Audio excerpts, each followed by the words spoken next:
All right, All Grit Podcast number 2. Doing back at you again. Had good reviews on the last one, so we'll keep it going. Except for those of you that didn't watch it, you're gonna have to play catch up. Yeah, there's 330 people as of like 8 o'clock this morning that had watched it. So, which is good because that means there's people outside the gym that have watched. That's exactly right. Would you say your friends from high school? Yeah, some of my friends from high school watched it. Some people that I know that don't even like do CrossFit watched it. Just my mom and dad. Yeah. Thanks, Mom and Dad. Yeah. I'm excited. It'll be good. It's a good first video, I feel like. So Yeah, I'm not cool. upset. It was fun. Yeah. So, and we'll talk about more things we're going to do with the podcast a little bit later, and we'll get into our topic. We're going to pick up where we left off. We're going to go into competition and your journey in competing and what that's been like. But before we start that, we'll do what we're going to probably do every time. Yeah. Gym news. Yep. So a couple of things. I guess really 3 things. My grade 8 would be so mad at my grammar. The biggest thing right now is that Megan Johnson and then Paige Austin, your lovely daughter, both took and passed their level 1 this past weekend. So that's super, super exciting. You guys have probably seen Paige coaching some classes. Megan hasn't been in the fold yet, but if you see them, congratulate them. Keep your eyes open. They're going to be coaching some CrossFit and hustle classes very, very soon. Very proud of them and just thankful to have a couple other strong women leading our members. Next thing is that Thursdays at Harborview, we're adding an Olympic lifting class. So if you don't check your emails, you should check your emails. We're going to have that class at 4:45 to 6 on Thursday evenings. Harborview, Olympic lifting. This does not change the Saturday class, and if you come to both, they're going to be intertwined into the same progression. So you're not going to be hitting something 2 and 3 times without any rhyme or reason. The coaches that are going to be doing that are Eric Martz, Alonzo Botley, and Kelly Strapati. Don't look at me. I don't know if you're butchering I her know. last I was name. like, I don't know how to say it. Her name's Kelly. Kelly S. I'm sorry if I butchered that. But 3 great coaches, great movers, great weightlifters. They're really excited and anxious to help you guys out. So make sure you start coming to those classes on Thursday. And then last but not least, I have also sent an email out about this. So if you're starting to get the point, emails are very important for me. The Trident Games, the competition that we, All Grit Athletics, are hosting at our second location is in October. There's going to be a 10% discount for the first 20 teams that sign up. I'm giving all of you guys a heads up right now that the competition corner link will be posted. If you want 10% off, make sure you sign up today or tomorrow. Be those first 20 teams for us. And I think that's it. If anything else, we're gonna do cash prizes for the money. Trident Games. Yeah, so not these blender bottles that you get at every competition. We all have too many. Cash prizes, the green. So make sure you sign up. That's a good prize. Everybody likes money. If I you don't love like cash. money, there's something wrong with you. I like Yeah, money. you have too much if you don't like money. Yeah, I don't know if you can have too much money. Well, I'll let you know if it ever gets to that point. All right. So remember, we asked last time to send in questions if you had questions. Yes. So we have a few questions. Okay. We'll probably keep the names out of them, except for the first question. The very first question out of everyone. Yeah. So, and I'm going to ask it for him. Right.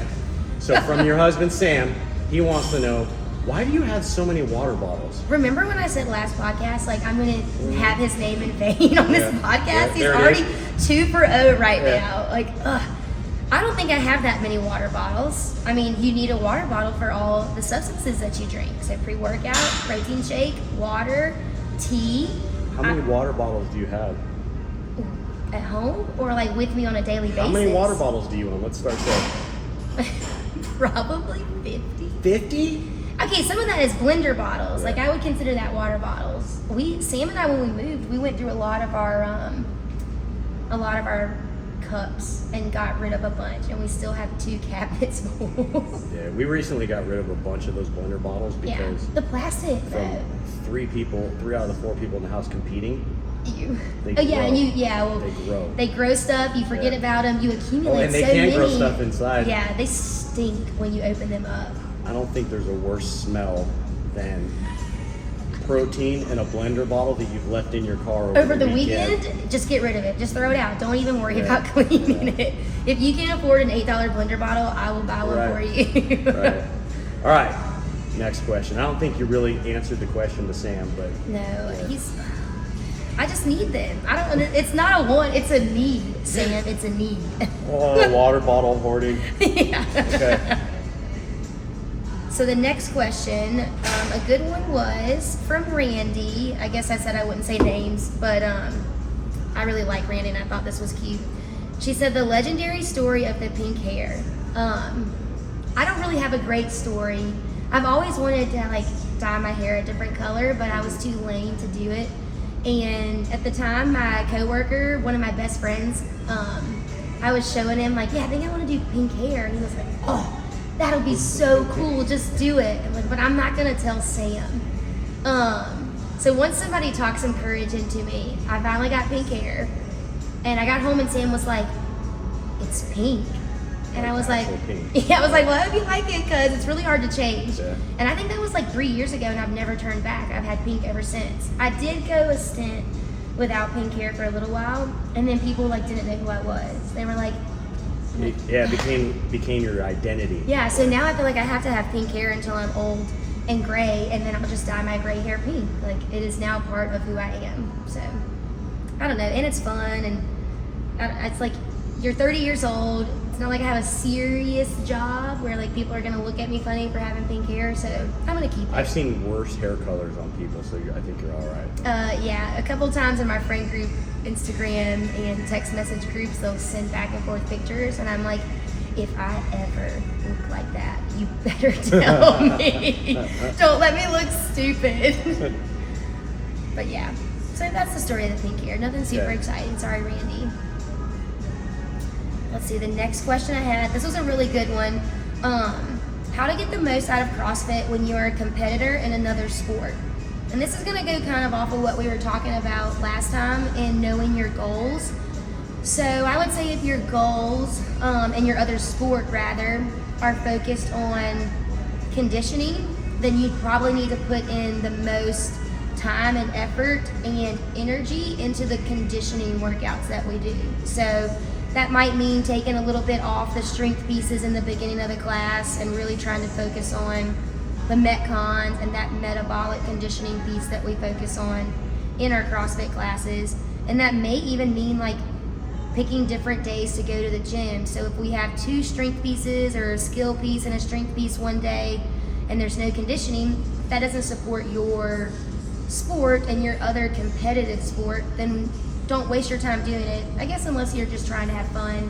Well, I think you have to delve into what is the sport, right? So, Coach Dan and I were actually having this discussion how I've noticed just from seeing things on TV, how just the general training and conditioning for like football is, right? Football, yeah. Like growing up, when I grew up, it was still like Globo Gym. You benched, you squatted, and God forbid you go below parallel. Don't go below parallel. Never. Don't let your knees track over your toes. Right, That was a big one. Keep you're skiing down a mountain. And, So if you look at, say, a specific sport like football, there's power and explosiveness, right?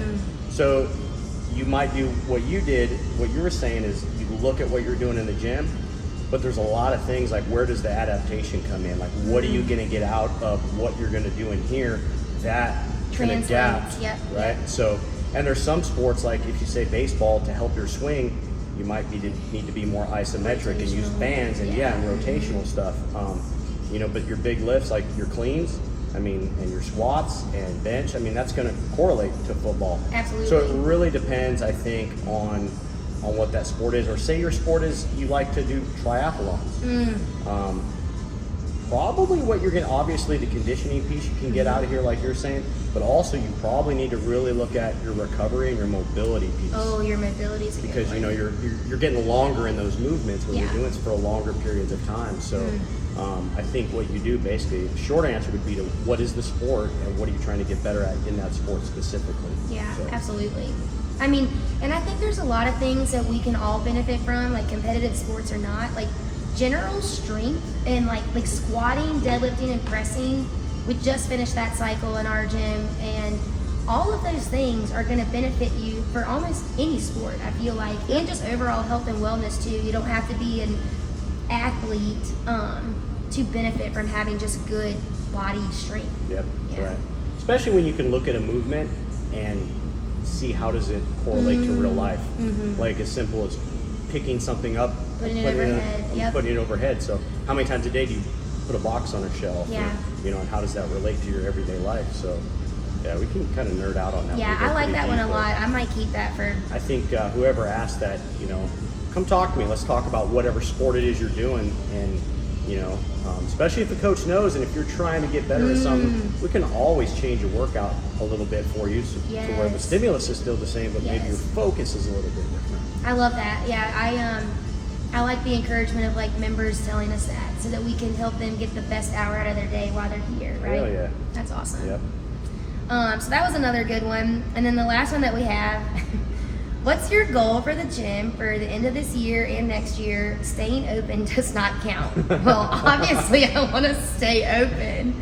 But I haven't really thought about this one, which is kind of crazy to think, because I get so focused on like the day at a time, like, okay, this week and then this month and what did we look like last month? But I would say for my goal, if it doesn't revolve around like monetary things, would be to really grow our community inside our four walls, but also outside of our four walls. I would really love to start seeing our members doing things together outside of the gym. And that can be things like, okay, let's all take a beach day, or let's all go to Topgolf. But I also want to help the community as well. Like, can we get enough people to help with Habitat for Humanity? Can we all go to, the food bank and help one day? I'd really like to start seeing a community that's so strong in here, but that really wants to help people in our community as well. Like, the more that we can get our name out, and the more that we can give CrossFit a good image, not like we're not, all of us here know that, but everyone else thinks that we're kind of weird and crazy. Yeah. If we can kind of just go out and have that public outreach and like be with the community, I think it'll really help the sport, number one, but it also help us as well, and really make a difference for people, which is what we want to do here, right? It's like make a difference in like our health and fitness. Let's try to make a difference in other people's lives and see if we can't, bring them in here to find that other piece as well.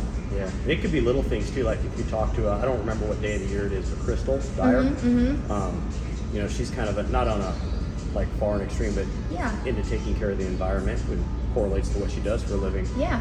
There's a cleanup day, pick up trash day. Oh yeah, like a Earth I love Day kind that. of thing. Yeah. And we used to just bring a bunch of extra trash bags in and we'd walk around the whole compound where the gym was. Yeah, just pick up. And just pick up trash for That's nice. like 30 minutes to an hour after we got done working out. Drink a few beers when we're done, and I love that. That's some team building right there. If you guys, anybody has something like that, I know I talked to a lady this morning that mentioned like a heart walk that was later this year. So anything like that where we can all pitch in as a community, help someone out, but also just be together, please let me know. Come find me personally, or tell a coach to tell me, email me, text me, whatever. But I really want to start being a part of the community of people in our area. That'd be cool. Yeah, it'd be nice to have just, I don't know. It's like the way I feel just being as like a Christian person, but like if I'm not giving back to the people around me, then what am I really doing? It's kind of selfish feeling. So I want to try to start giving back to people if I can. Okay, so that would be more kind of we'll do it this way. We use a millie. 5 meter target, 10 meter target, 15 meter target. So that would be more of like a 10 meter target, like before the end of the year, do some kind of event or build more over time, right? What would be like a 5 meter target? What's something you want to start soon and maybe continue to do? All right, let me think here. I would really like, and this is going to be asking a lot of my coaches, I would really like to start getting like coaches a group of members to look after. And so we have like our goal board, right? You probably can't see it in the video, but we have our goal board here at Harborview. We're going to get one up at the second location. But having coaches have a couple of members, underneath their wing, knowing their goals and like helping them actively get there. This is a big pet peeve of mine, and something I was going to put in our members Facebook group, is that we all make goals, but number one, they're either out of our control, or number two, they're not realistically attainable. So we were talking about this the other day when I said a goal of mine this year was top 20 semifinal, which not that that's a bad thing to shoot for, but it was kind of a bad goal for me to measure success because I can't control what every other team did. Right. And I can't control even what my own teammates did. So that was a goal that was out of my control, which means success-wise, my percentage of success was probably a lot lower. I'd really like to get coaches on board with that, and I haven't told them this yet, so this is all news to them. But it would just be nice to have a coach like overlooking people. You know, they look up to us, they want our opinion and help on lots of things, to keep them accountable and help them like slowly get to those goals if we can. Sure. Kind of lines up with if you've got members and you know their injuries. Yeah, So you absolutely. know, hey, what are you thinking about Yeah, this absolutely. because of your shoulder or your knee or whatever? Mhm. Okay. And then, so what's your long range goal? What's that 15-meter target? So long range goal would be to, whenever the lease ends here at Harborview, would be to actually build a facility. Now, I guess since we have So this is like a big dream goal. so this is how I really wanted to start, but had some complications and financially couldn't figure it out. And now that we have the big house, as you call it, this could be something along those lines. But finding a space or building a space where we can have a really good sized CrossFit community, but offer like a holistic point of view for help. So having that full-time massage therapist, having that physical therapist. We want to have a coffee shop. We want to have like a smoothie bar. Something that when you walk in, you can get almost everything from point A to Z for your health and fitness. We don't have anything like that in this area, Yeah. right? So like being a one-stop shop. And I don't know what that looks like overall.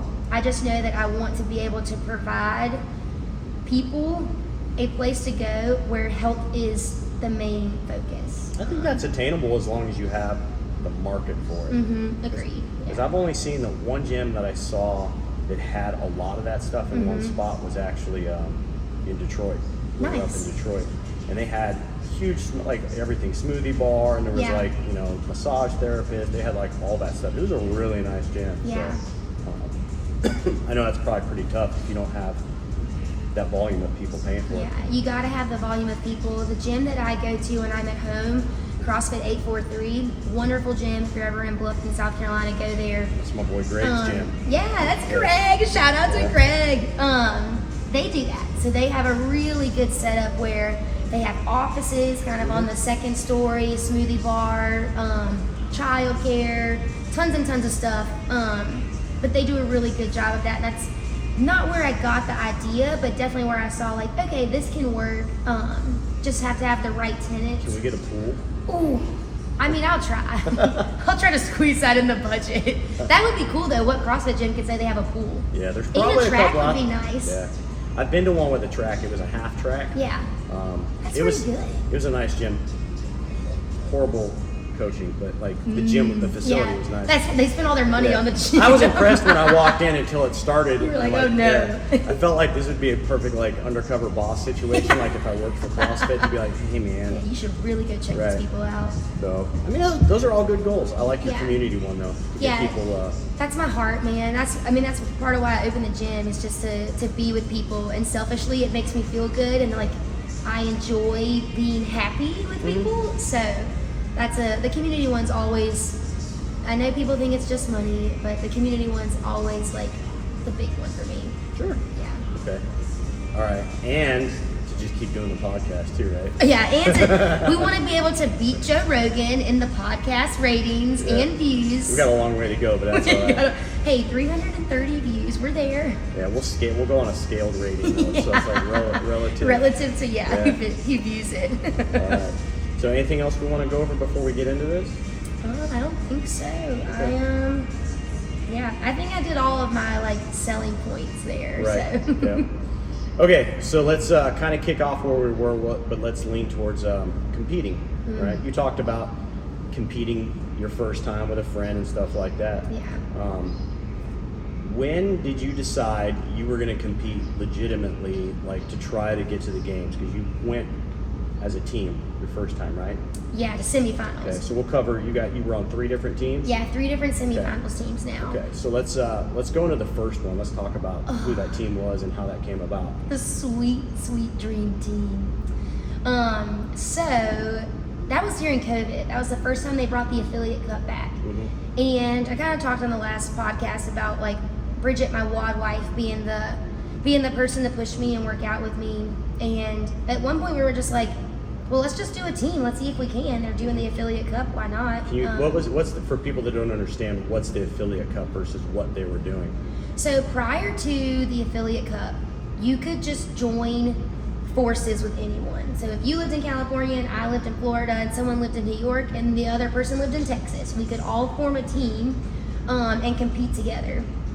Now what this did was created super teams. Mm-hmm. So it was no longer kind of based in the sense of The community. The community gym that had the fittest athletes. It was like, okay, well, who can just put together the strongest Right. team?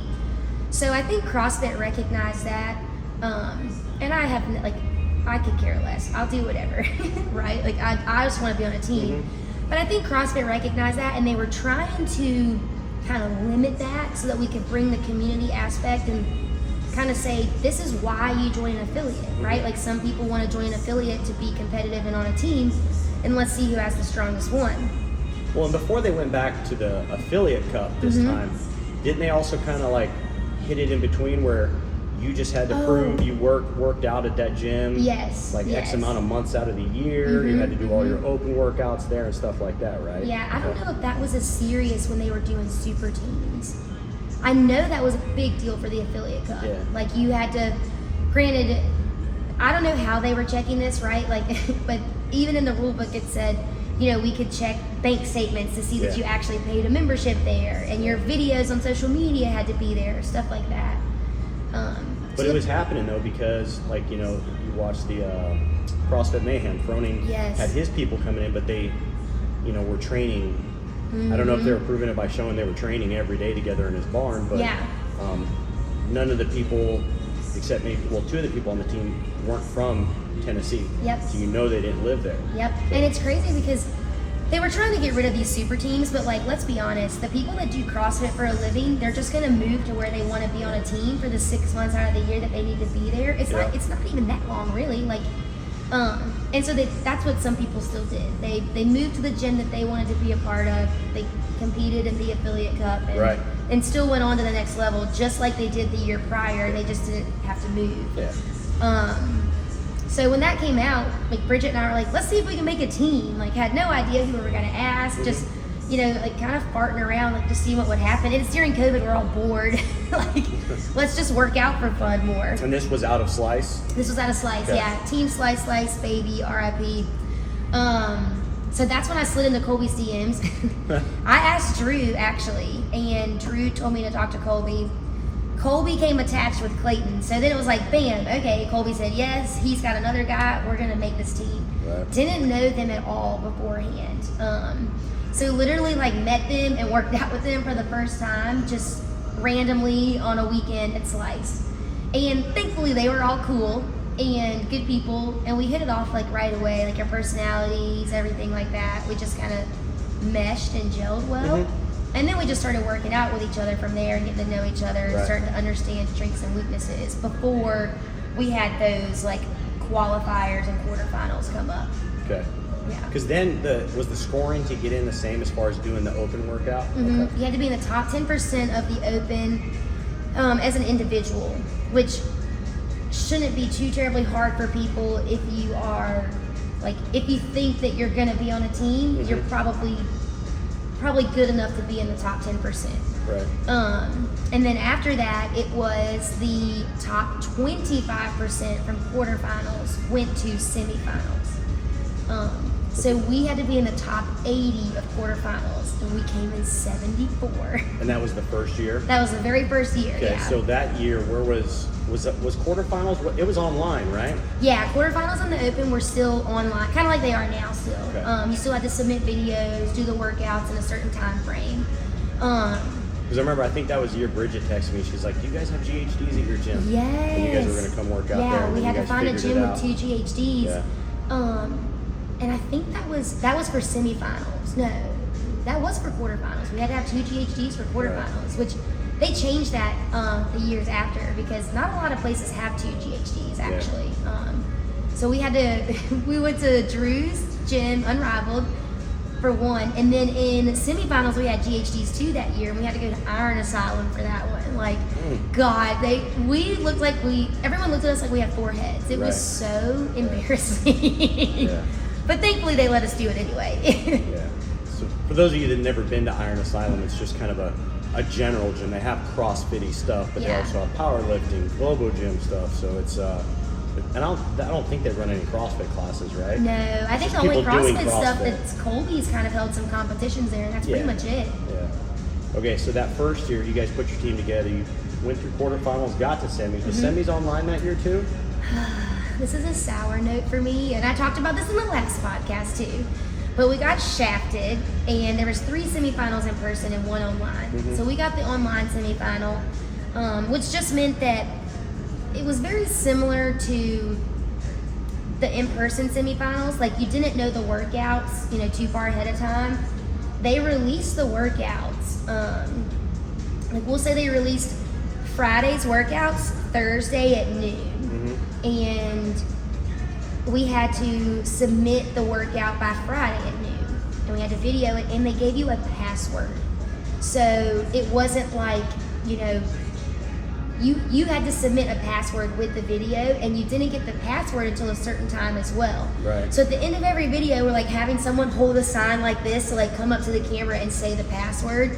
So when you submitted it, they knew that you got it and completed the workout in the right time frame. Because they also released other, like, let's just say Thursday they released 3 workouts, but only 2 of them are due Friday. So they didn't want you doing, Friday's workout early because you wouldn't have the password for that yet.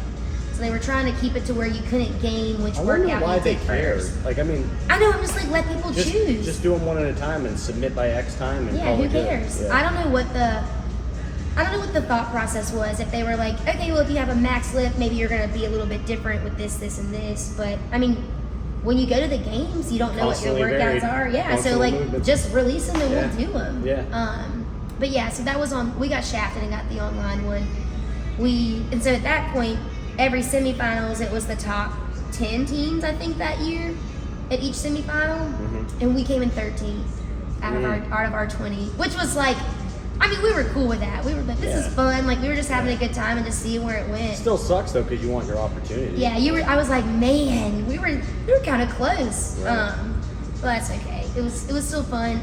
Those are some of my best friends now. So looking back on it, it was like just a good experience. And that team is where I really learned like the fun and the commitment that you can have as a part of a team. Like, back on my Instagram way back, like I posted a video of just how great people can be. Like, my teammates kind of lowered their skills and like sacrificed what they could do to help me in a certain workout because I couldn't do chest to bars very well then, and so they would shorten their reps to help me. And it was just like, man, this is what I want to do. I want to be in a place where people will literally do anything, even if that means lowering your talents to help me out to be better for the team. Yeah. It was such a good feeling. It was kind of indicative of the idea of community in CrossFit though. Yeah, absolutely. Okay.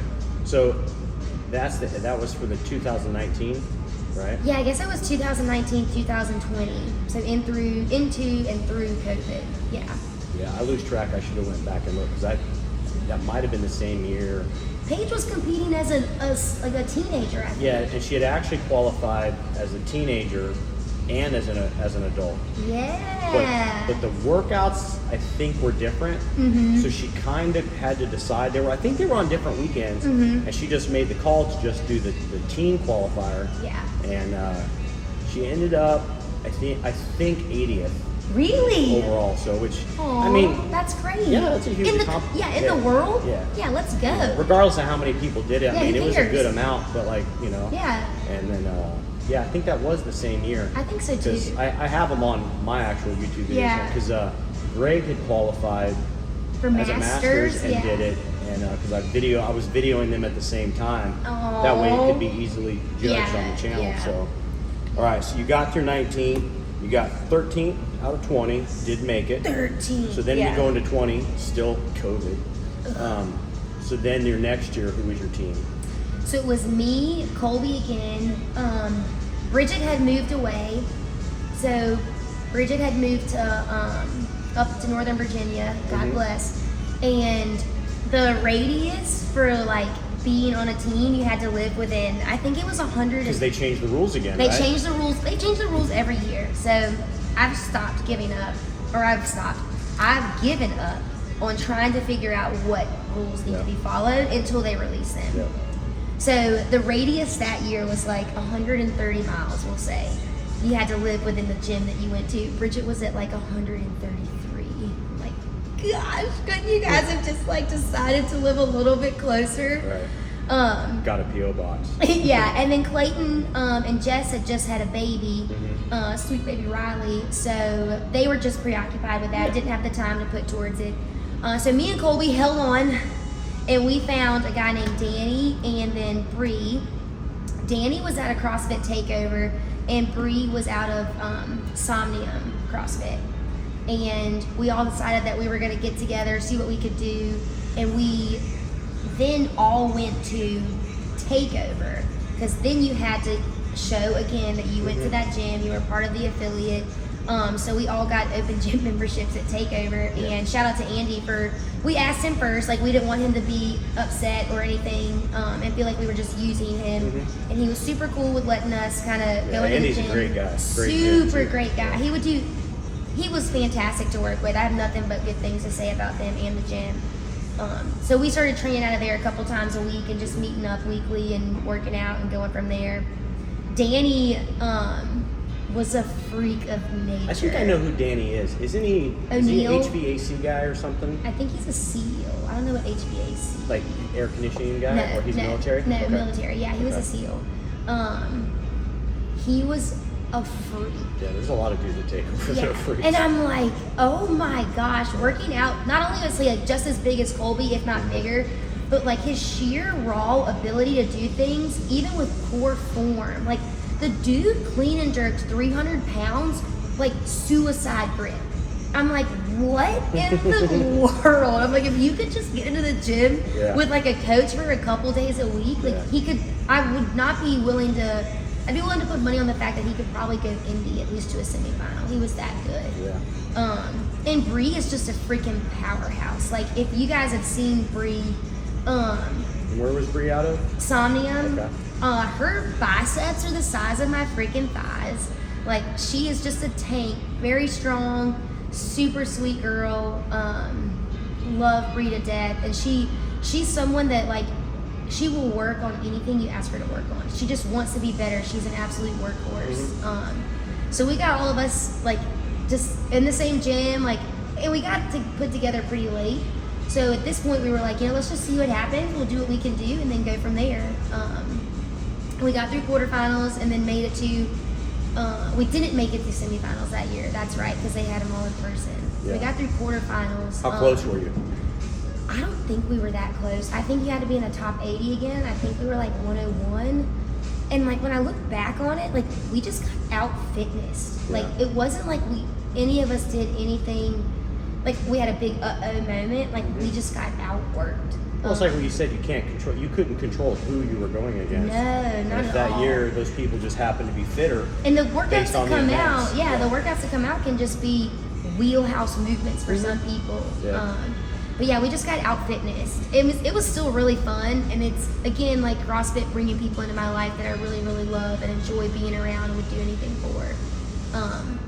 So that one, I think we all too, like because we kind of got put together so late, we just kind of knew that whatever happened, and we couldn't be mad. Kind of tempered your enthusiasm, and if you don't make it, sucks, but whatever. Yeah, we put in the effort that we all could. I mean, Bree works like night shifts, and Bree goes to the gym at like 3:30, 4 o'clock in the morning just to get her workout in sometimes before her nursing shift.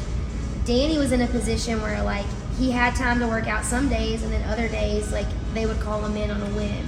And then obviously Colby and I both had full-time jobs at the time, so it was just like, we're giving it what we can, and whatever happens, cool, and if not, we had a fun time doing it. Yeah, right on. Okay. So then are we up to the most recent year of competing? Yeah, this All right. is my last, So now we can go a little bit deeper, right? 'Cause we're going to talk about what semifinals We'll go is into like. semifinals, yeah. So An now- actual semifinal. Right. So when you were putting your team together this year, I'm assuming you wanted Bridget on your team, right? Yes, And what my happened? girl. She got knocked up. Hey. I can't say I didn't see it coming. I've told Bridget this, but Bridget and Rob got married in May, and I had a bet. I was like, Bridget's gonna be pregnant in 6 months. I know it. Yeah. Like, this is not against you, Roberto, but she always told us, like, Rob's just a little bit older. Like, he's ready to have kids. So we're like, okay, she's getting pregnant pretty fast. And I kept trying and trying. Bridget will tell you this. I'm like, just come work out with us. Like, please, it's okay. And she's like, I have things I need to commit to. She wouldn't tell us. And I remember, like, getting on my phone and texting someone and being like, Bridget's pregnant. She's not telling me. Like, I know she's pregnant. Well, she was still in that time window. Isn't there a time window where you don't tell people Yeah, yet? to be safe, but, like, I was looking for totally different people for a team. And then AJ from Attic actually reached out to me about being on a team. And I remember going, like, Did you know AJ at the time? no, like, I knew of them, but didn't really know them. And I just remember being like, oh my gosh, they're reaching out to me? I'm like, are you sure? I am not good enough. Yeah. Like, the people that you went with last year were way better than me. Yeah. So he's like, no, just, like, come and try out, like, work out with us, see how it goes. Like, if we're not compatible, whatever, it doesn't matter. And so they actually started that conversation. Then I went up and worked out with just AJ one weekend. And I guess I passed the test. I guess I made the cut. Yeah. Because they invited me back. Yeah. So that was cool. Yeah. That's how I got with AJ, and then I met Justin, which, by the way, I've always been so scared of Justin. That's like, a big dude. That's a big bear. Yeah. and I've never even had a real conversation. I've shook his hand and met him when he was here. Yeah. And then I saw him one year. He competed at Kilo. Yes. I was like, yes. That's a big That's a big dude. dude. Don't mess with him. Yeah. And that's kind of where, like, I never knew Justin and AJ personally. I just knew them from comps. And we used to go to Richmond for lots of things. And when we were up in Richmond, we would drop into Sogo, which is the gym they went to originally. And, like, we just kind of started chatting with them when we were there. I'm sorry, Justin. I thought that Justin was, like, very standoffish. And Sam was like, no, he's such a nice guy. I don't know what you're talking about. I was like, maybe because he towers 2 feet over me and, like, weighs double my body weight. Yeah. Like, I'm scared of that guy. And, I mean, AJ was nice. Again, like, didn't say much, I didn't think. But maybe just being a girl and, like, reading everything wrong. I don't know. But saw them at Kilo, and then saw AJ. I don't think he was with Justin, but saw AJ at the Throwdown that Drew hosted at Unrivaled. Drew and Keith hosted at Unrivaled, and that's the only times I'd really seen them, other than when we were at Sogo and just, like, in passing, like, hey, like, working out, not doing the same things, but working out in the same space. So AJ calls you up, says, hey, are you interested? Come work out with me. You passed the test. Yeah. And then what? So at that point, I was still already on my end, like, trying to make a team out of all grit. And I hold this over Justin and AJ's head all the time. I'm like, I had to break up with my best friends to join your team. Like, Colby and Clayton and I, we're still trying to find a fourth person. But no disrespect to Colby and Clayton ever, because those are my boys. I love them to death. But, like, Justin and AJ are just, like, freaks of nature. They're just a different animal. Just on a different level. Yeah, like, and that's not to disrespect anyone. Some people just have a better ceiling. And not that you can't get there, but they're just already there. Yeah. And at this point, I had just quit my job, and I was opening up the gym, and I was like, I'm going to have all this time to dedicate. Like, I really want to be with people that I know can dedicate the same amount of time. Going all in. Yeah, like, we're going knees deep. I was going to say something inappropriate. Knees deep in. And like I knew Colby and Clayton reasonably couldn't do that. Yeah. And no fault of their own. Like, yeah, they have life, they have kids and families, and I'm not mad at them, and I hope they're not mad at me for kind of thinking about it that way. But so when I broke up with them, that's when I started training, like going up to Richmond to try to train with Justin and AJ.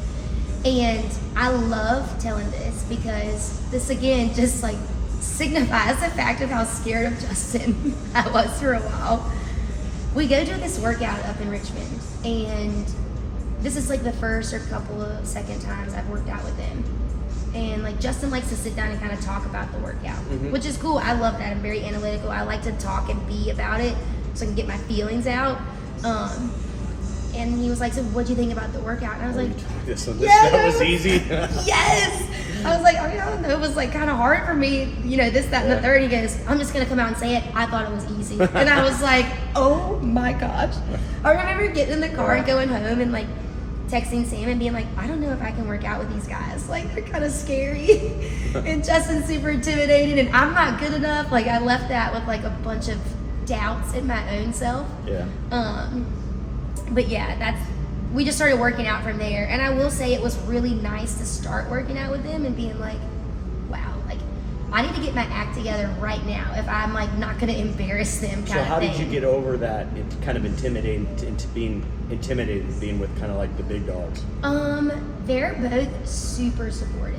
Like, and not that none of my other teams were supportive. They're just both very vocal about like, these are the things that need to be worked on. Let's make sure we're doing these things. And that just kind of put confidence in me to know that not only like, obviously you're harder on yourself more than likely than your friends or your teammates. But that just put confidence in me to say, okay, well, they're going to tell me the things that they need to work on. They're going to be honest with me about my weaknesses as well. And whenever I like conquered those weaknesses, we'll say they were just very supportive of like, you're doing a good job, like keep it up, like everything's fine. And it really made me work harder. And then when I started working harder, I was like, I can keep up with these guys. Like, I just have to know what works for me kind of thing. And what was the piece was it a capacity thing? Yeah, for me it's always gymnastics capacity. Okay. And at the beginning of this year I switched to a different coach, and I really think working with them and then also switching to a different coach really like skyrocketed my performance this year. And once I started working with my new coach and kind of like a month or so in, I remember texting them and being like, I may not be ready right now, but like I'll be ready when I need to be ready. I'm very confident in what's being given to me and the amount of commitment I'm willing to give. Yeah. So that really, again, they're very supportive. They're not scary at all. They're Because I can imagine what sweethearts. that's like, though, because I came across, I think we're on each other's Instagrams, but a video of AJ doing 25 ring muscle ups in a row. I think it was 27. I'm just gonna call this out, didn't count AJ. 'em. There I is didn't like a count 'em. big beef between them about this. The funny thing is, I was watching when he stopped. I'm like, "Why'd you quit?" Why'd you quit? Yeah, like you could keep going. That's kind of like similar to me and Bridget. AJ and Justin very much are like the yin and yang of each other. And that's not to take away anything from either of their strength or gymnastics, but like AJ's just a little bit better at gymnastics. Probably has something to do with not being 225 pounds. Yeah. And just a ball of muscle, Justin. Obviously, Justin can clean 400 pounds, right? Like, you know, just, and they're kind of each other's yin and yang, and they really work well together with like pushing each other in places where they know the other's stronger. Sure. And or like holding back a little bit to kind of help the betterment of the team. Right. So rowing, for instance, obviously bigger athletes are just typically better at rowing. So Justin will know to adjust his rowing pace a little bit. If we're all for rowing and Justin gets off first, it doesn't really matter if he can't do anything until the rest of us are done. So they're very good at like adjusting and like complementing each other when it comes to things like being an actual teammate. Yeah, being a teammate. Yeah, that's a good point. Yeah. Not just full sending it to full send it. Yeah, and just to show that you're the better one. Yeah, like they don't do that at all, which is nice. Okay, so you had AJ, Justin. and Justin. And yeah, and for a then- while it was just the Three Musketeers. Yeah, what was the issue? mean, you've told me some of the issues with it, but what was so hard this year about finding another woman on the team? It was just hard to get someone that we, number one, thought had the capacity and the volume and training and commitment to do a team. And this is, again, something I very much admire from Justin and AJ, is that they're very straightforward. They're like, if you're not going to be able to give it all, you know, this, and this, like, then we don't want you here.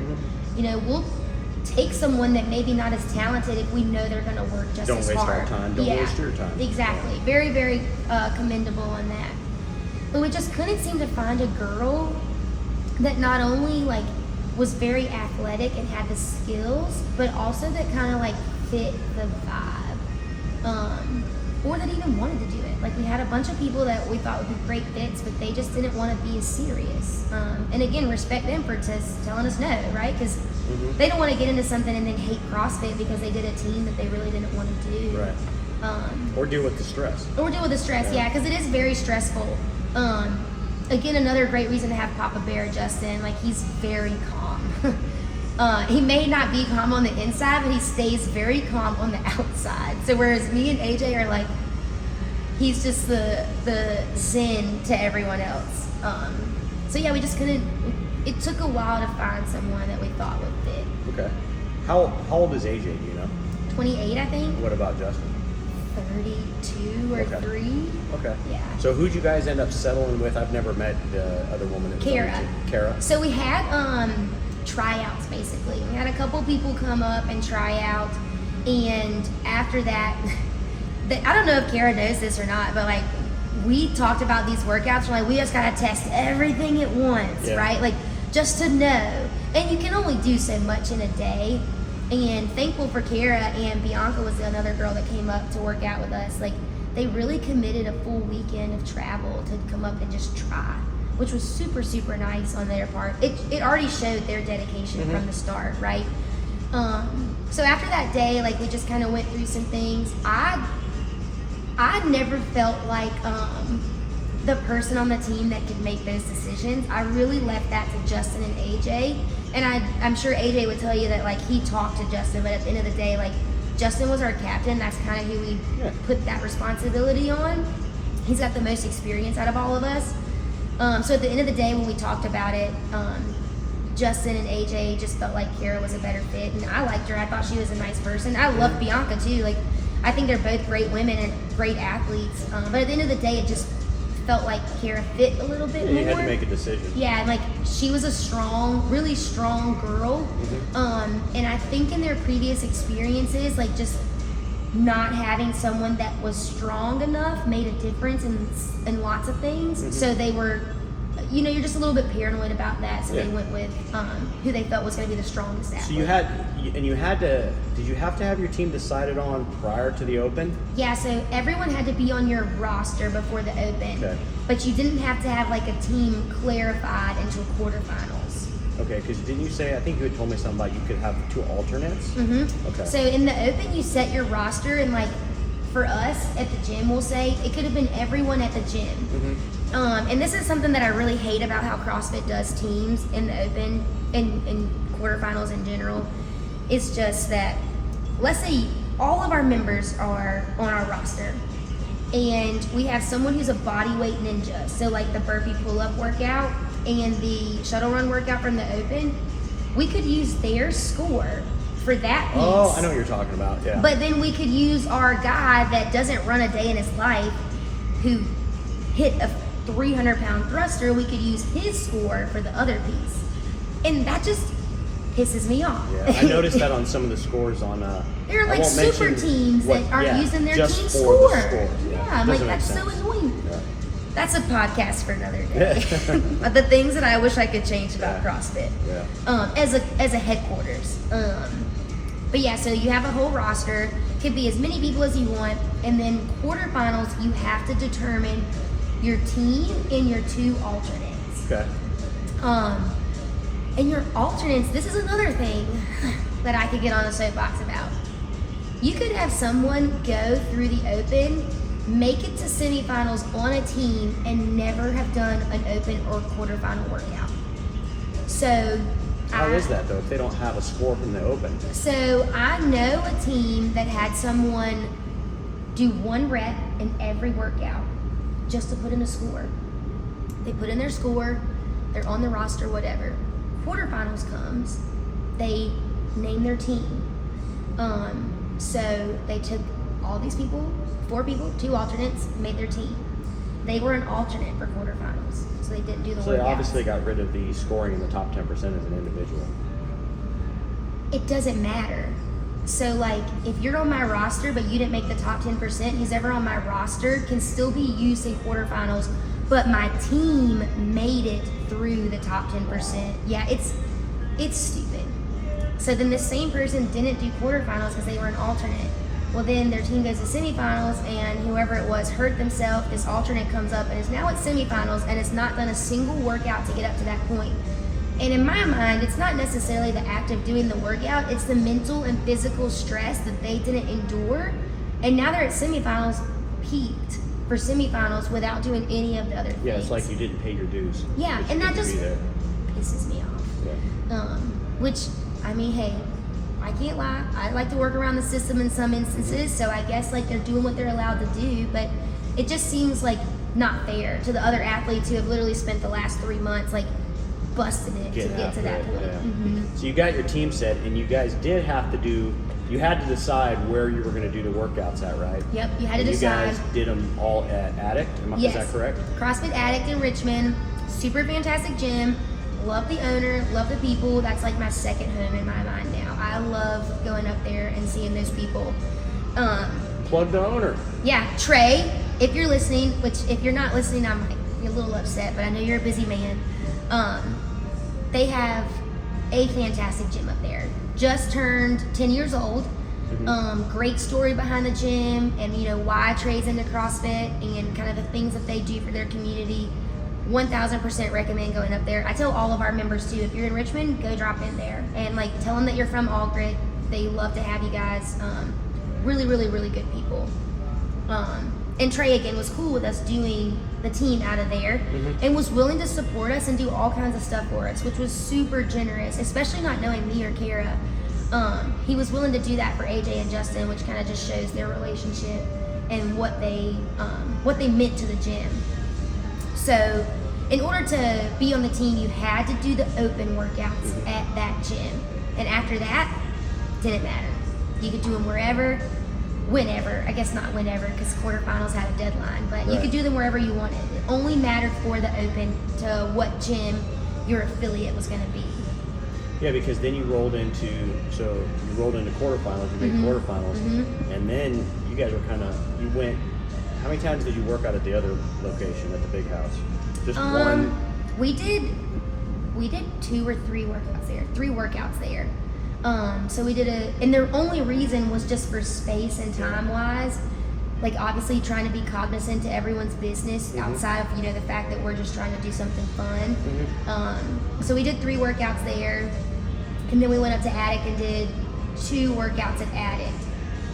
And that was all over the course of what, 5 days, 6 days? 3. 3 days. Yeah. When I tell you, I was beat up. I'm sure. Yeah, and like the workouts were not great workouts for me. At least 2 of them were decent workouts for me. The other ones, in my opinion, were just not great workouts for me. I think the workouts were a good mixture of things, but 2 of them really, really wrecked me and just were not good for short people, small people. And so that just took a toll on me. And then finally when the workouts came that I was good at, it was like, thank God I don't look like the weakest link right now. I can at least contribute to my team and excel in something, because it felt like I was just getting beat down. Did you guys redo, how many workouts did you redo? We redid 2. One of them was the handstand walk workout and front squats. That was we needed to redo that for me. Because of the front squat or the handstand walk? Really? Yeah, handstand, the volume in a certain, so it's the density of handstand walks. Like I can walk on my hands for quite some time if I have the right amount of rest in between. And that workout was all about who can have the best density of handstand walks. So we did it the first time, and we didn't even make a plan, which is very unlike us. We normally have a plan going into workouts, even when we're just practicing. We didn't have a plan. We just kind of went for it. And I can't even lie, like, we were at the big house, and everyone was there cheering us on and watching us, and my heart was through my freaking chest. Like, You were nervous? I was nervous. My adrenaline, like, I was shaking, which is not a good place for me to be in. Some people really thrive off that.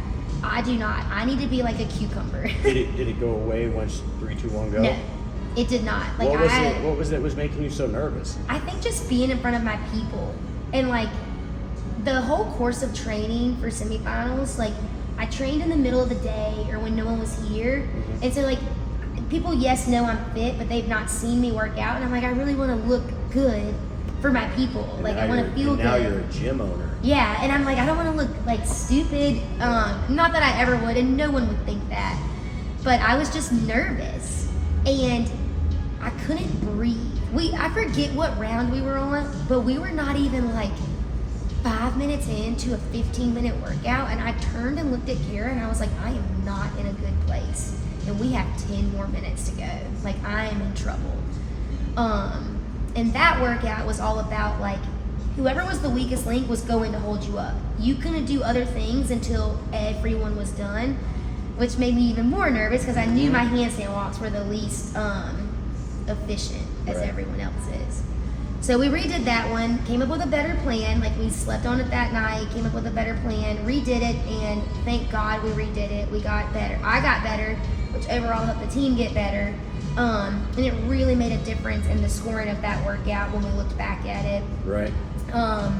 And then we redid a workout that I swear to you, I thought Kara was gonna punch Justin in the face when he asked us to redo this workout. I was like, I'm gonna go over here and let y'all talk about that.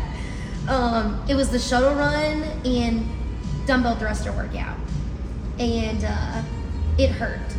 It freaking hurt. I'd be mad too. Yeah, and I mean, Did you guys do better though? no, we did not. So, and Justin again, the most experienced one out of all of us, had a good point.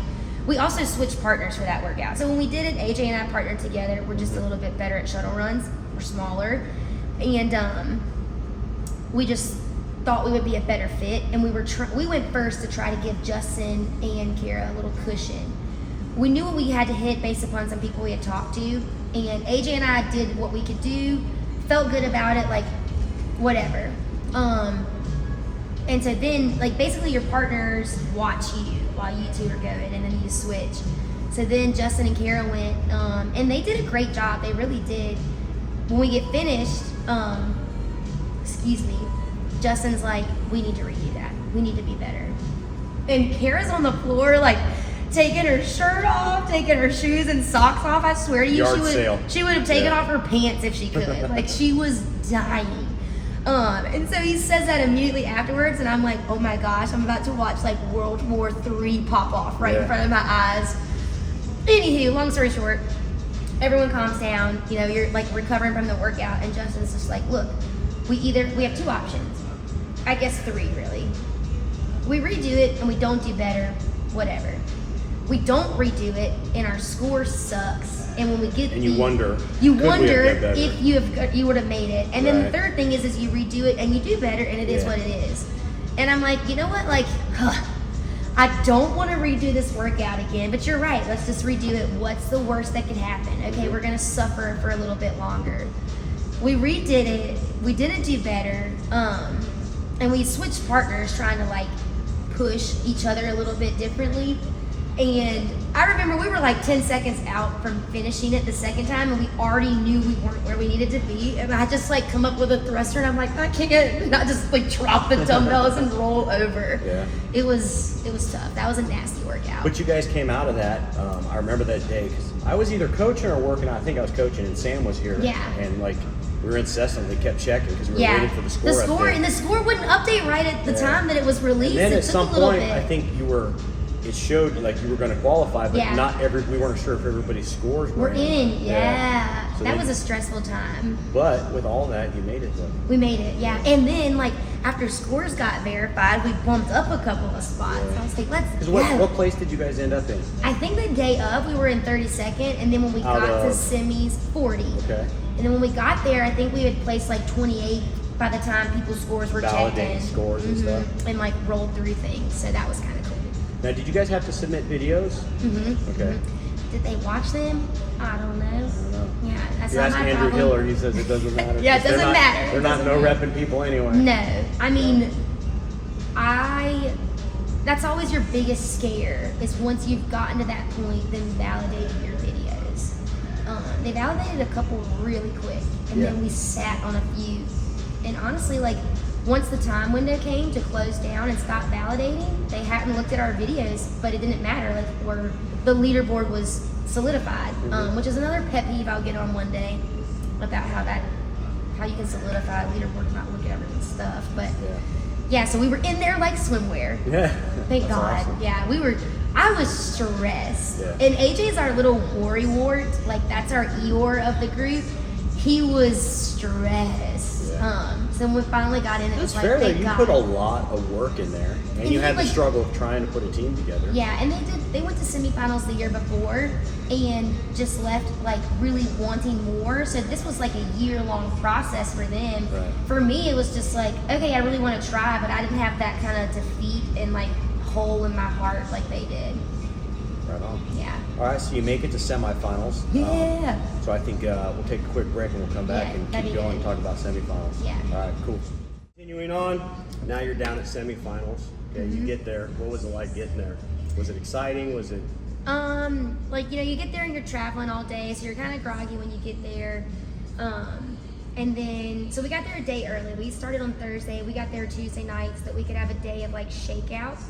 So Wednesday we found our local gym, had a little shakeout sesh, just moved the body, and we checked in that afternoon.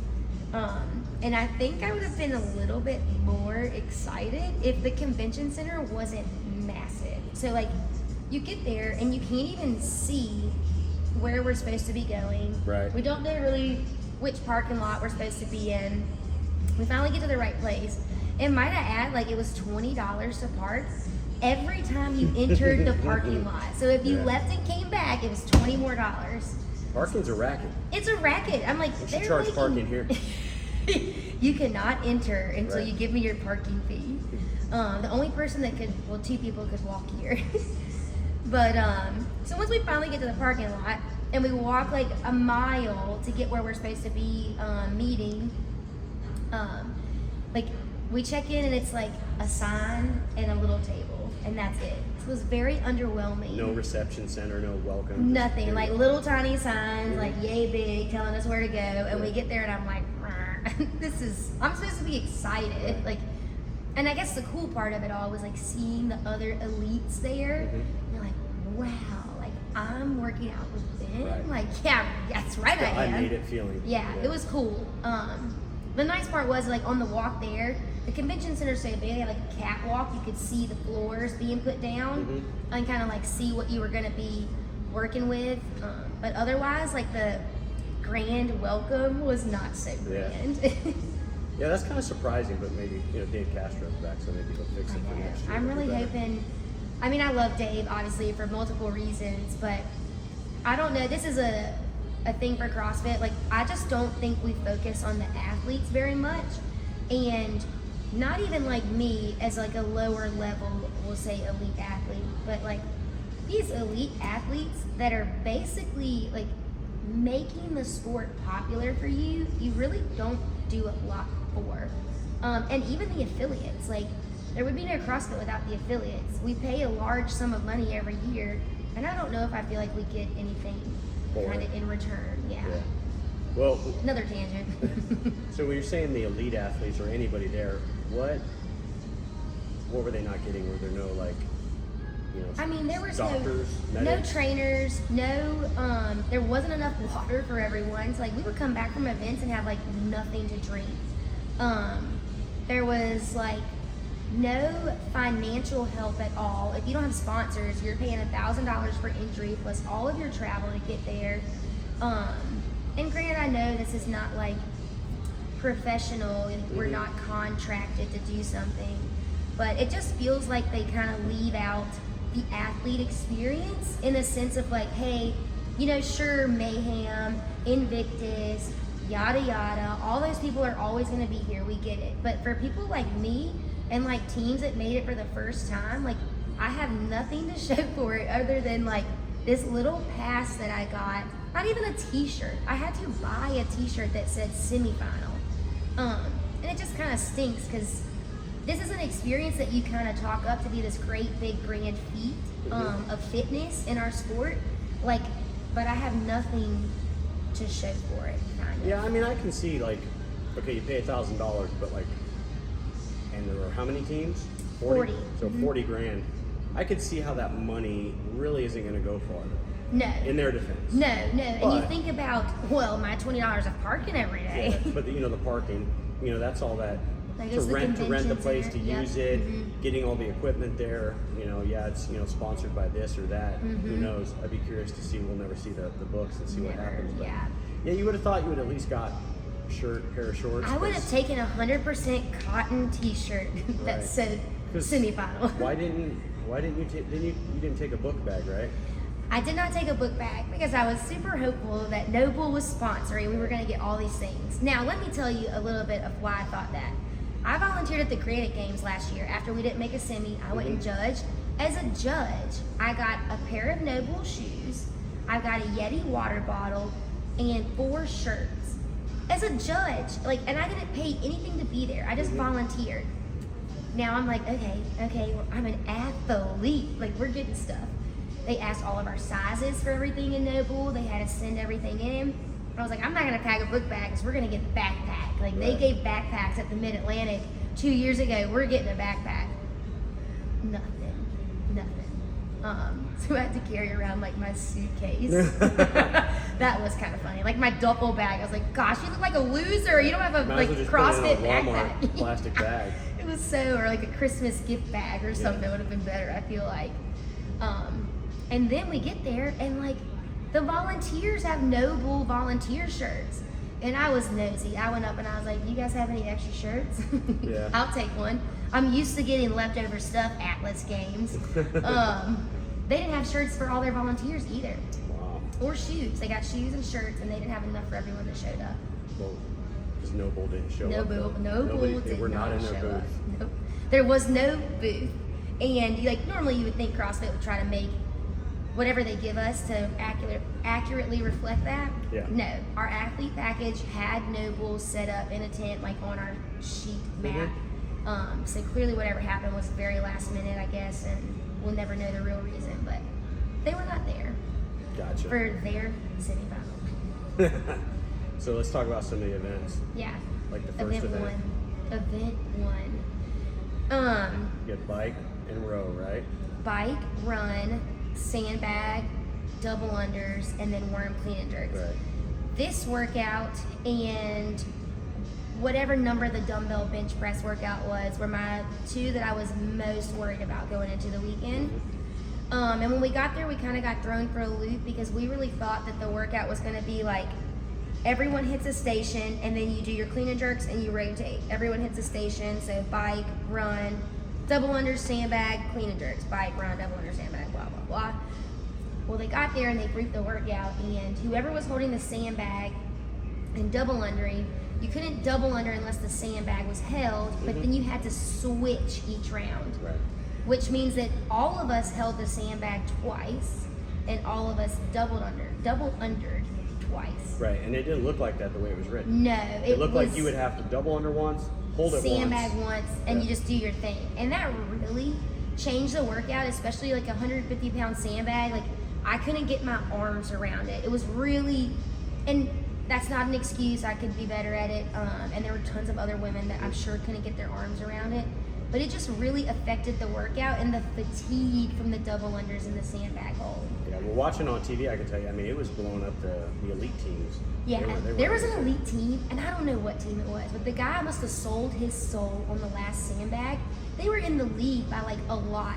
When it got to the end, he could not clean and jerk. Like, he dropped the worm on himself 4 and 5 times because he was so messed up From that sandbag? from that sandbag. Yeah, and I mean, they were in the lead. Like, they had a sizable front in front of everyone, and they came in like 4th or something. That's Yeah. how messed up he was. So yeah, this workout alone didn't start our weekend off very well. We had a really crappy judge for double unders, and like, as anyone that does CrossFit and has done competitions, you know, double unders are the hardest thing to judge, number one, and they're the most stressful, especially in an environment that's super loud and everything's crazy going on around you. But our judge miscounted our double unders. Like, I didn't count my first round because I'm like, I don't need to. My judge is counting. But then I'm like, man, this is taking me way longer than it normally does. And I'm looking at Justin, who's paired with me, and I'm like, there's no way I'm not doing my double unders. And I look over her, and I'm like, I just counted 85. This is my second set. And she's like, you're at 73. And I'm like, no, I'm not. And like, what can you do, right? At that point, Keep going. yeah, I have no choice but to just keep going until the lady tells me I'm done. Well, then, like, when Justin was doing double unders, I did the same thing. I counted his, and I was like, she is miscounting by like a lot. Long story short, we didn't do very well. We still beat the time cap, but we had really high hopes for that workout. When we got done, we couldn't find the person that we needed to appeal the workout and appeal our score. So we kind of just left it lie. And we had told the team behind us, like, hey, you need to record this workout so that you can make sure she counts your double unders right. God, this pisses me off still. They recorded their workout. They got a really terrible score to begin with. Appealed their score, gave them the video. It took them from like, I don't know if it's 38. It took them from like a 38th place finish to an 8th place finish when they took out all the time that they did extra double unders. Wow. So when I tell you, we were hot. So it And- makes you wonder, what could you have ended up at? Yeah, and like, don't get me wrong, right? Like, it's not the difference between a game spot or not, but Right. it just really started our weekend off pretty crappy. Yeah. And Justin, I know, still kicks himself for not like trying harder to find the appeals lady, but what can you do if you don't have a video? It's like, it's your word against theirs. So that kicked us off in a little bit of a rocky place. I think that was one of our worst finishes, actually. Well, you know, I actually think that's where CrossFit does a bad job, in that I don't know why there's not a Yes. camera set up in one spot. They can see the whole floor. Yeah, so if somebody can appeal and catch those things. Which I thought, like, a good example, when I was judging at the Granite Games, and maybe this was because the team I was judging was in like first place. One of the events was GHDs, and they had a riser for women, and you had to take it out when the man went. Well, the guy gets on and starts his GHDs. I didn't realize as the judge at the very second that there was the riser there. So we'll say he did like 7 or 8 GHDs, and I was like, bro, you need to move the riser. None of those reps count. Which is not my responsibility, might I add, as a judge, to tell you what to do. But you caught them early, right? Yeah, I caught him early. I was like, you need to move it. And I obviously wasn't doing this signal like they ask you to do as a judge because I didn't know, I wasn't processing. Long story short, I started him over, finished the workout. Like 30 minutes after the workout, the head judge came up to me and he was like, hey, when you were judging that, did the guy get some no reps on his GHD to start? And I was like, yeah, he got about 7 or 8 no reps. I realized that the mat was there, told him to move it, and then I counted him again. And he was like, okay. So clearly someone somewhere Yeah. was tracking at least, the top teams to make sure that we were doing our job. Right. It's just unfortunate that not everyone gets the same courtesy because we're not Invictus. We're, Well, do you think it was were the judges doing the judge that you had? Did they judge the next team and the team before and the team after? I think the lady in ours got moved for the lap. So typically what will happen, this is a cool thing about being a judge at a semifinal, is like kind of seeing how it works. You're in rotations. So she judged the first 2 heats, but then somebody else comes in and judges the second So two she heats. doesn't have to do. Yeah, like, just especially since over it's a and over. 30-minute workout. Yeah. That's a 2-hour period there, and Mhm. even longer with transition. So they really try to rotate judges, and especially at the Granite Games with my lead, they were very adamant about like so and so is going to be on lanes 4, 5, and 6, which are typically your best lanes. Like that's Mhm. where the race Yeah. is happening.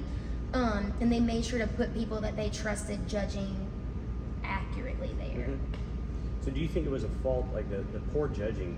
Do you think that's bad briefing? Do you think that's the judge maybe not understanding the movements? I just think it's like, and it's hard to teach someone how to judge double unders, which is like the hardest thing to talk about.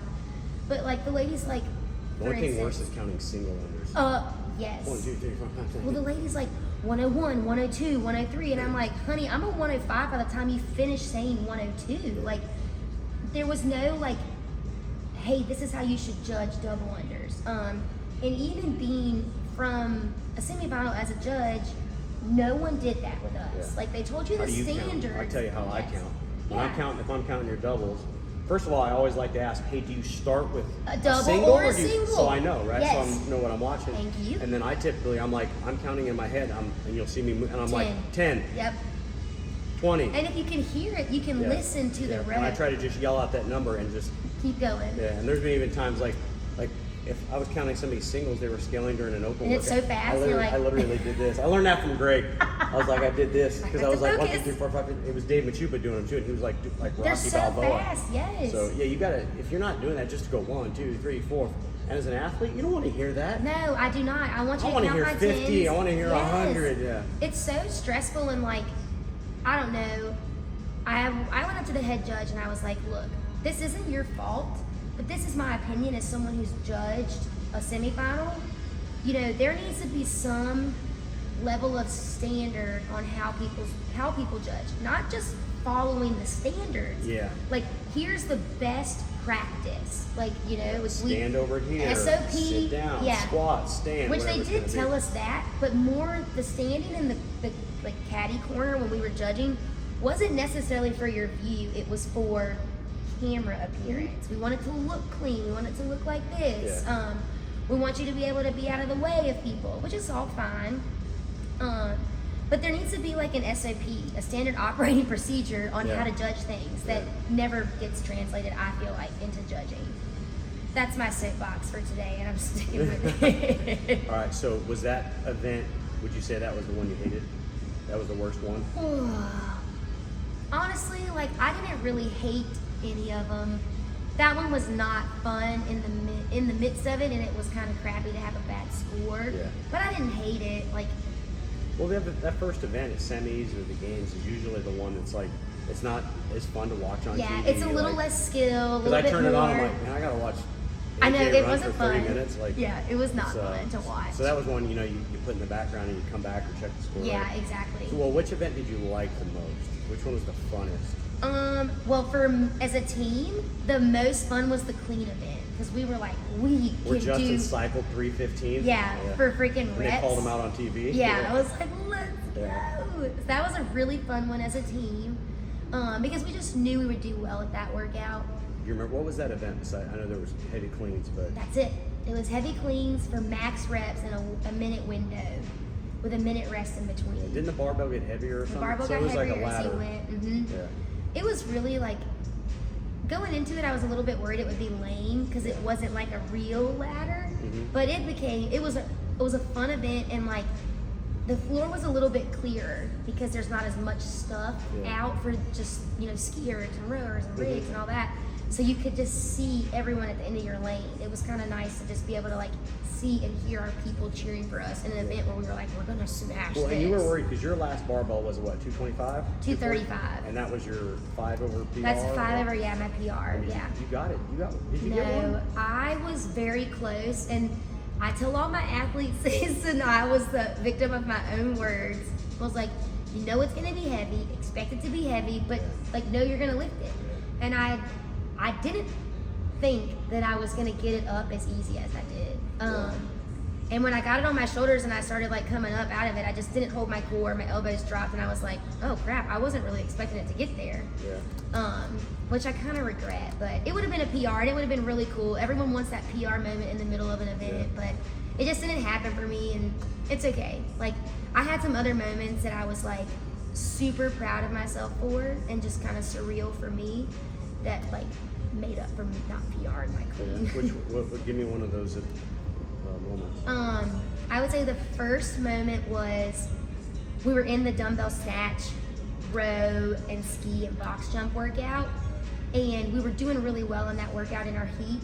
And I look like I'm facing this way, and the TV's behind me that's for the whole stadium to see, and I can see the back of my head. I'm like, this is so cool. Like, that's me on the screen. Yeah. And like I could hear the lady go, "Yeah, the lady with the girl with the pink hair," and I was like, "Oh my gosh, this is so cool."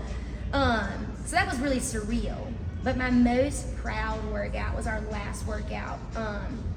Handstand push-ups, handstand walking. Pressing in general is just not my strong suit, right? Like, most women are stronger in their legs. And we went after that workout. We were like, we're just gonna give it all we got, like, and just see what happens. It's not like we were in a place to qualify. We didn't need to play it safe or anything.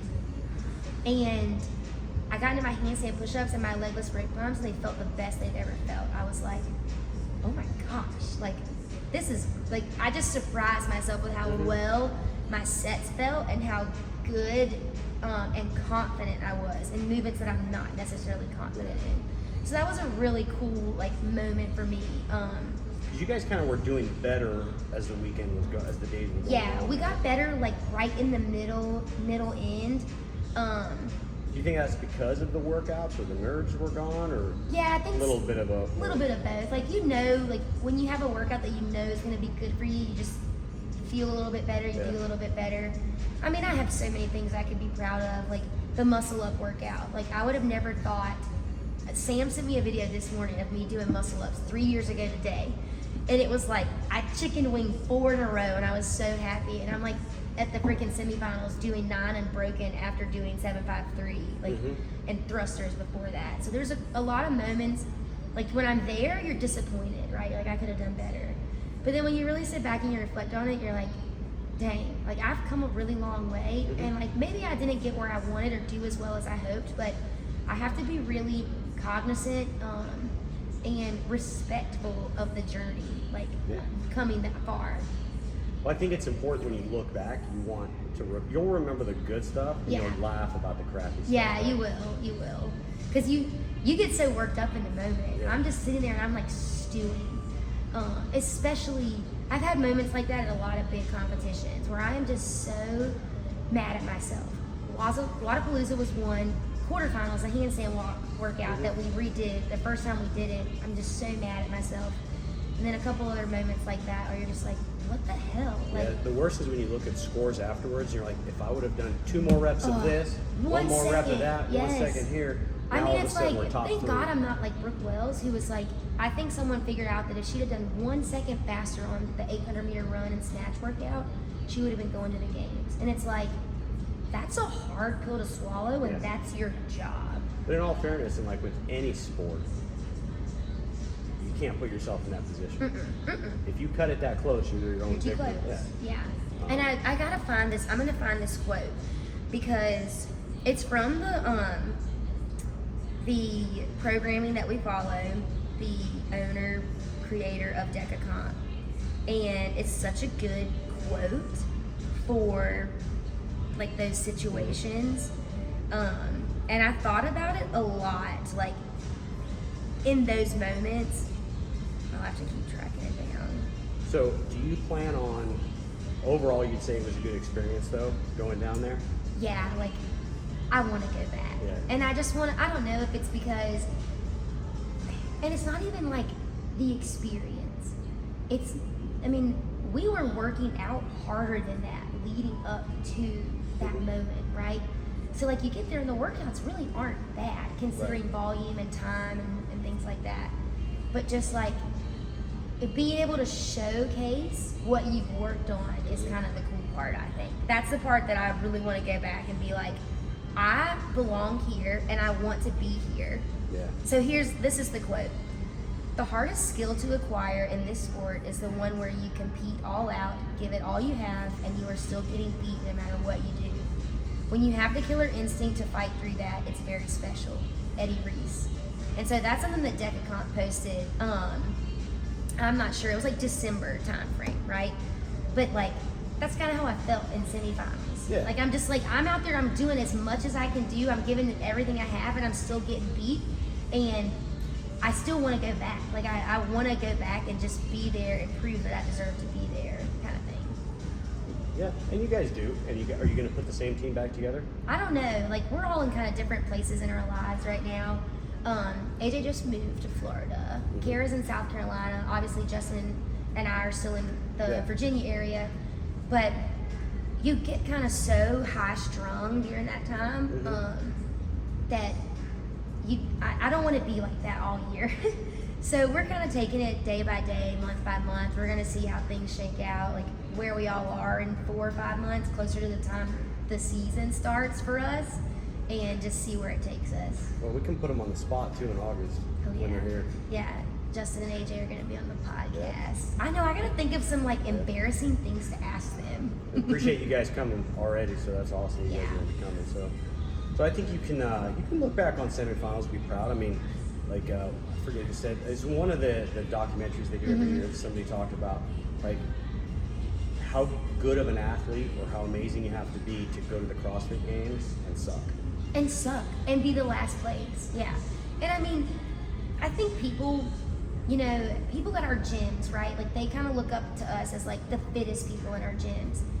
But like, even if we're the top 99%, the top 99.9999999, the people that are going to the CrossFit Games, like, the gap between those people and us is just as big as the gap that you think is between me and like everyone else, like that works out at the gym, kind of thing. It's wild what that little bit of margin can do at the elite level of the sport. Well, speaking of elite people, when you were there, did you talk to any of the top tier people, or is everybody pretty much just moving and not really? I don't know. Like, the top tier people really didn't talk to us, but they don't know us. There were some teams where I was like, they're cool, they're having a good time, but also are very serious. And then there were teams like the Proven team, they were not fun to be around. Really? Yeah, like, they came into their table in the athlete area, sat their stuff down, like, everything was very just like robotic, business as usual. We're here to do business.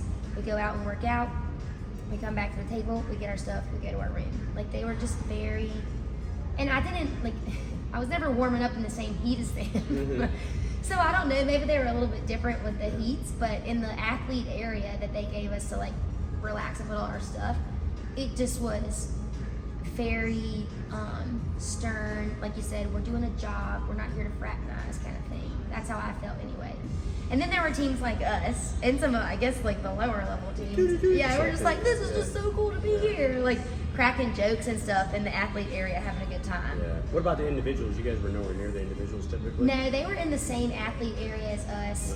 But because our schedules were so different, like, we really didn't see a lot of the indies consistently, because they were either warming up while we were working out, or like kind of vice versa. And most of them probably stayed in the hotel connected to the convention center. So when they were done, they were just going back to their rooms. They weren't really hanging out in the athlete area. But I would say, from my experience, the top elites, like the top 20 in both indie and teams, are super cool as far as like being a judge. When I judged them, they were very nice. It was like the lower level teams and indies that were like kind of assholes. Really? Yeah, like complaining about a call, and it's like, dude, your squat wasn't low enough. Like, yeah. I don't understand. You're not going to the CrossFit Games anyway. You're sitting in 39th, brother. Like, simmer down. I mean, I've seen it just being in like local comps. I saw a guy get kicked. We were in the finals, and the team next to us got kicked out because he was doing whatever we were doing. I think we were doing the heavy D balls, doing cleans with it, and whatever he was doing over there, it was wrong. And I saw the head judge walk across. That's when and I'm doing my thing, and then I put it down, and my partner started doing it, And I kind of look over, and he's sitting there just arguing with Oh the no! judge and the head You judge. can't argue with the judge. And he started, whatever he said, they told him to get out of here and don't ever come back. Oh my gosh! Yeah. I mean, there's a difference in like respecting the call in the moment, and then just being rude. Yeah. Yeah, this guy was. I mean, I had seen him at other competitions too, and if I said what he did at some of the comps, people would know who he is. And I don't even know the guy's name. He's just, it's somebody, whatever. They're just a negative person, and it's like, you want to win, but dude, it's just a local comp It's at one just of the a local gyms, comp, man. yeah. Relax, like, whatever. Simmer It's down. not that serious. Yeah, yeah. And then because then you get, there was a guy at one of the comps one time, he had been, like somebody told me and we looked it up, he had no joke been to the CrossFit Games, right?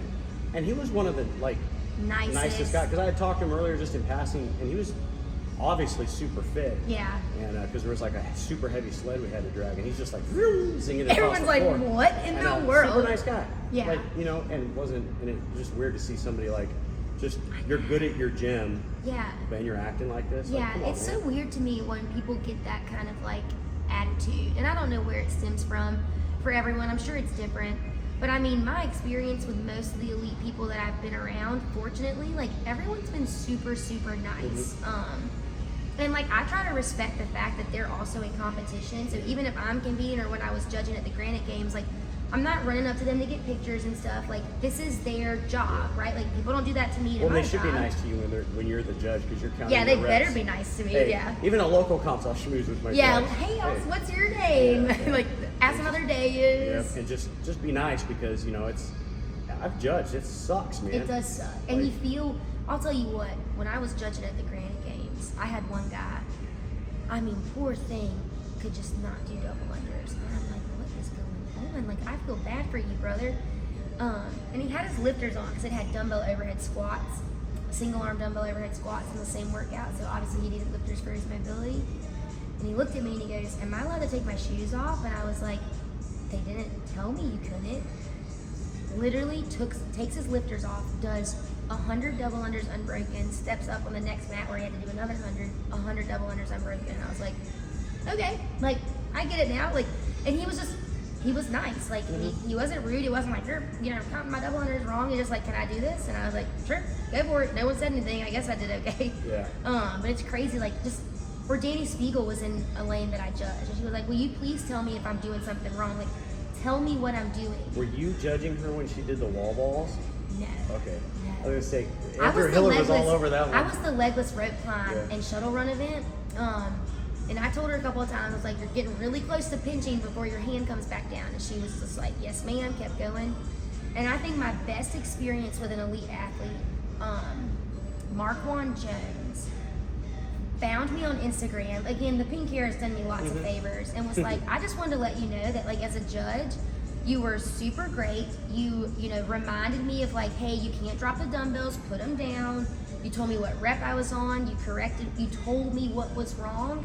And I think that's a little bit of me being an athlete, wanting to know that as well.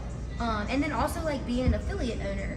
Something I'm really adamant about, I guess I should just email CrossFit one day, or maybe I'll email like our affiliate manager in the area. But like, as an affiliate owner, if you told me I would get a 10% discount on my affiliate fee next year if I judged at a semifinal, I would do it. And like, hopefully, people that are affiliate managers and owners are, I'd go do it. I'd go with you. That'd be are fun. responsible and like qualified people. And I feel like that's a really easy way to get away from this like volunteer Yeah, system. and I'm sure it's hard to get judges. It Because you is. can't afford to pay them. No. And then when you're getting judges, like you wonder, I'm sure obviously for the games, you look at top tier, you got I seminar think you staff. have to be like in level 3 or 4 to be a They judge. got, at the yeah, they're games. pretty high level people. And Yeah. I don't think they just, Anyone. like you no. guys, like work your way into that, which should be that way. But yeah, I don't know why. It's got to be hard to get volunteers. It had like I understand. And not judging by looking at people, but you could tell, like, I wonder sometimes when they're counting, like, do you know what you're doing? Like, have you ever done double unders? Like, how do you count those if you don't know? If you don't know, how do yeah. you judge, is somebody locked out on their dumbbell snatch if they don't even know how to do a dumbbell snatch? Or at I least know agree. what the movement is. And I don't know what the criteria is. Like when I was a judge, And I mean, I'm only a level 1 now, but I was like, hey, I'm a level 1. I really like to judge on the main floor because I was put over in like the community floor. And I emailed the guy and he was super nice. And he was like, I just want to know why I didn't get selected for the main floor because I want to be able to one day. And he said, oh, no reason at all. Like, I'll put you on the main floor. Like, it just sounded like I kind of was just shuffled into something. But I realized that a lot of these judges go from event to event.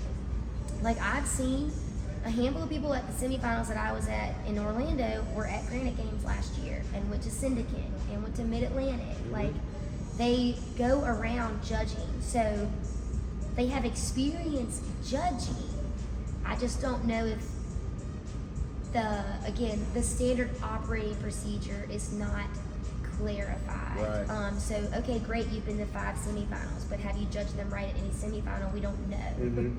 So, and again, not to discredit volunteers or the judges, they all work really hard, they do a good job, and they're very adamant about, like, we want to send the fittest people to the games. Like, that's our goal. There's no doubting that. But we just got to find a better way to... I think overall, a good job is being done. It's just a few things here and there. Agreed. That and could it's use some tweaking. when it swings the results of maybe who should have gone. But again, you can go back to if it was that close. It shouldn't be that close. Don't allow yourself to be that close. Agreed. So, I think we got a lot recorded here. Yeah, I know. So, I think it's going to be a lot for people to take in. yeah, especially with you'll have to listen because the audio might be a little screwed up. We'll get it right. Yeah, Third we'll learn time's a it, charm. right, Third time's yeah. a charm. I'm gonna make a checklist of make sure the microphones are on, make sure this is on. Make sure this If it's all on recording. video, maybe we'll just go with the video Yeah. audio. We'll see what happens. So before we close out, let's talk about some of the things we're gonna do here. So Yeah. I'd like to take back something I said on the last podcast. When I said I didn't want input on topics, well, I'm changing my mind. Yeah. And that's because one of our members, she actually sent me an idea for a topic, and it was an excellent idea. Yeah. So with that being said, I'm not saying every topic you send we'll talk about. Maybe Yeah. we'll touch on it at least. But if you got something you want us to delve into, we can even correspond sometimes a special guest to do that. Yes. Send us your ideas anytime. Instagram, Melissa or I, email it to us, Facebook, whatever. Or just hit me up at the gym and tell me what your topic is, and we'll put it on. Because right now we already have I got a running list that we're working on. Melissa, we send this paperwork back and forth. I know we've got, I think it's 5 or 6 people that have at least verbally confirmed that Yeah, they're going to they're come gonna be on the come talk. podcast. At one point or another, we'd like to have every coach on here. Yes. Talking about how they got into CrossFit like we've done, and and keep sending your questions in. So Yeah. we're going to keep doing this. We may end up start recording more. I don't know. It's not that bad. Especially once I figure out it's not that hard to edit it. Yeah. So, and it's going to get better because when we get some cool intros and we got to find Some music, flames and some fireworks. Yeah. We do it. I already Can we lit do off that? all the explosives for 4th of July. I don't have any left. Anymore. Yeah. I do have one request though. Yo. So we talked about it in podcast one. We were laughing about like stay gritty. I want people to send in like what they think our slogan sign off should be. Okay. I kind of want to see what you guys have to say, and I'll put this on like a poll on Instagram too. But if you've made it this far and you have a cool slogan for us to say, like, a couple words, right? That was like that was the sweet, space. to the point. Yeah. I'd really like it to revolve around grit if we can. But send us your ideas, send us what you got. It'd be cool to pick something that one of our members created or came up with.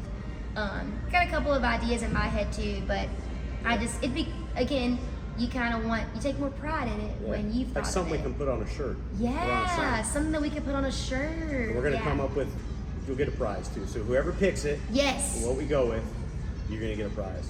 You get a lunch date with Crit. No, I'm just kidding. Like, wait, am I going to buy lunch? Yeah, you gotta buy lunch. How about this? We'll get a gift card to something fitness related. I haven't decided on the price. Somewhere between $25 and $50. How about that? Is Starbucks fitness related? If you use it for pre-workout? If you use it for pre-workout. Caffeine is a drug. It is. So maybe like Rogue. Maybe we'll do Noble. I don't know. But we'll get you a gift card, whoever we choose. That'd be cool. Yeah. And then keep sending in your questions, whatever you want to ask. So, got anything else you want to put out? Until then, Until stay next week. gritty. It just sounds so lame coming off my tongue. It's funny. It sounds like you just, I don't know, like somebody's wearing a Speedo and then they got sand Sand everywhere in all their their, face. in their cracks. So. Oh gosh. So. Nah. That's all I got. All right, you got to get to coaching here at 4 o'clock, don't you? Yeah, I do. I gotta go work out at 4 o'clock. Oh, are you coming over there? Yeah. Nice. Paige is making me work out with her today. Are you guys gonna race? Well, no, but always. I was gonna say. She's already lost to me once this week. I know she did have lost to give you $5 the. to me. Wow. But she still hasn't paid me. I didn't know that it was a bet like that. Oh, yeah, she bet me on Jackie. She's like, I'm gonna beat your Ooh, time. that's $5. okay. And she shook her hand. I said, all right, go for That's it. a hard one to beat, Yeah. Paige. Come on, we got to think Yeah. about that a little bit more. Yeah. He's gonna row 1,000 meters faster. Like, come on. Oh man, I need to talk to that girl. I thought she would get me on the thrusters. Yeah. And she just gassed out. She looked at me because at one point I said, I don't think you're gonna do it. You might as well get that $5. She just looked at me and said, no, I got it. And then when there was about Confidence, baby. 20 seconds from my time, I'm like, I think you're gonna be paying me $5. And she just rolled her eyes at me and kept I can doing see her pull-ups. now. I can see her. Yeah. Dang. So, all right. So a couple good weeks of training the last couple weeks. Yep. Everybody. Lots of 1 reps this Yeah, week. It's been yeah. a really good week for the gym. I'm Yeah, proud of everyone. It is. It's important to get those in every now and then so you Yeah. can work off those percentages. So I got nothing else. That's all I got. Let's get out of here. Over All right, and you out. guys. We'll see you on the next one. Hope you enjoy. Talk to you later. Gritty. Stay gritty. God, I love it so much. I want it to be on a shirt just for fun now. Ugh. If you want to